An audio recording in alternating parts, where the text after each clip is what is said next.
ರಸೂಲುಲ್ಲಾಹ್ ಹೇಳಿದ್ರು, ಸ್ವರ್ಗನಲ್ಲಿ ಹೋಗುವ ಕೆಲಸಗಳಲ್ಲಿ ಒಂದು ಕೆಲಸ ಯಾವ್ದಿದೆ? ಮಸಜೀದಿನ ಸ್ವಚ್ಛತೆ. ಮಸಜೀದಿನ ಸ್ವಚ್ಛತೆ ಅಂತ ಹೇಳಿದ್ದಾರೆ. ರಸೂಲುಲ್ಲಾಹ್ ಸ್ವಲ್ಲಲ್ಲಾಹು ಅಲೈಹಿ ವಸಲ್ಲಂ ಹೇಳಿದ್ರು, ಕಯಾಮತ್ ದಿನದಲ್ಲಿ ನನ್ನ ಉಮ್ಮತ್ತಿನ ಜನರಿನ ಸ್ವಲ್ಪ ಪುಣ್ಯಗಳು ಅವರು ಮಾಡಿರುವ ಕೆಲಸಗಳನ್ನ ಸಮೀಪ ತಗೊಂಡು ಬಂದ್ರು. ನನ್ನ ಉಮ್ಮತ್ತಿನ ಜನರಿನ ಮಾಡಿರುವ ಕೆಲಸಗಳು ನನ್ನ ಸಮೀಪ ತಗೊಂಡು ಬಂದ್ರು. ಸಹಾಬಾಗರನ್ನು ಕೇಳಿದ್ರು, ಯಾ ರಸೂಲುಲ್ಲಾಹ್, ಅದು ಮಾಡಿರುವ ಕೆಲಸಗಳಲ್ಲಿ ಅತಿ ಒಳ್ಳೆಯವಾದ ಕೆಲಸ ಯಾವ್ದಿತ್ತು ಯಾ ರಸೂಲುಲ್ಲಾಹ್? ರಸೂಲುಲ್ಲಾಹ್ ಅವರು ಹೇಳಿದ್ರು, ಬಹಳಷ್ಟು ಜನರು ಮಸಜಿದ್ ನಲ್ಲಿ ಕಸ ಹೊಡೆಯಕ್ ಕುಂತಿದ್ರು, ಮಸಜಿದ್ನ ಸ್ವಚ್ಛತೆಯನ್ನು ಮಾಡಕ್ ಕುಂತಿದ್ರು. ಅವರು ಮಾಡಕ್ ಕುಂತಿರುವ ಕೆಲಸಗಳು ನನ್ನ ಸಮೀಪ ತಗೊಂಡು ಬಂದರು. ಮತ್ತು ಅತಿ ದೊಡ್ಡವಾದ ತಪ್ಪವಾದ ಕೆಲಸ ನನ್ನ ಸಮೀಪ ತಗೊಂಡು ಬಂದರು. ಅದು ಪಾಪಗಳಲ್ಲಿ ಅತಿ ದೊಡ್ಡವಾದ ಪಾಪ ಇತ್ತು. ರಸೂಲುಲ್ಲಾಹ್ ಅವರು ಹೇಳಕ್ ಕುಂತಾರೆ.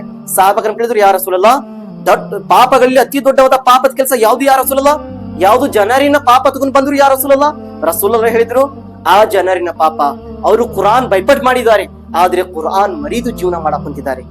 ಇಂತಹ ಜನರಿಂದ ದೊಡ್ಡ ದೊಡ್ಡ ಪಾಪ ನನ್ನ ಸಮೀಪ ತಗೊಂಡು ಬಂದ್ರು. ಈ ಕುರಾನ್ ಬೈಪಟ್ ಮಾಡಿ ಮರೆಯುವುದೇನಿದೆ ದೊಡ್ಡವಾದ